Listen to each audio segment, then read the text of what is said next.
বক্তব্য নেন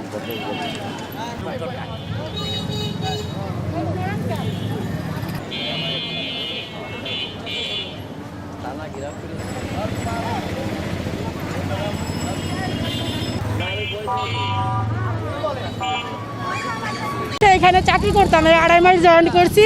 2.5 মাসে 16,21,800 টাকা মানে নগদ কালেকশন করে আমি দিচ্ছি। দেওয়ার পরে ডিসেম্বরের 4 তারিখে বিকাল 5টার দিকে যখন আমি অফিসে আসছি তখন দেখছি নিচু পাড়া যে অফিসটা আছে এইটা তালাবদ্ধ করে ওটা পালাইছে সবাই। এরপরে আমার 185 জন গ্রাহক আছে, ওনারা তো আমার বাড়ি সবাই মানে আমার সবাই মারধর যা ইচ্ছা তাই বলছে। এখন আমি এই জন্য এনাদের সবার সাথে এক হয়ে হচ্ছে এই মানববন্ধনে জয়েন করছি। আমরা যে ফিল্ড অফিসার আমরা মোট 8 জন আছি, কিন্তু সবাই পালাতক, শুধু আমি একাই আছি এখানে। এই চক্রটা 22 ইউনিয়নের থেকে টাকাটা নিছে।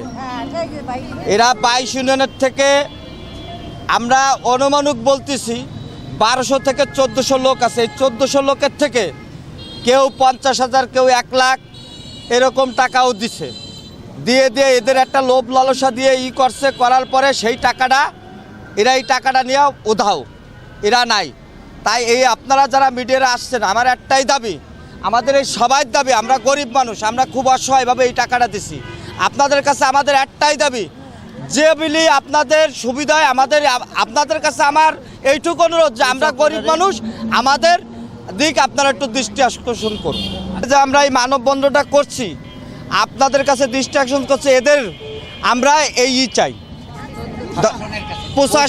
প্রশাসনের কাছে আমরা দাবি আমাদের যে এদের বিচার চাই আমরা।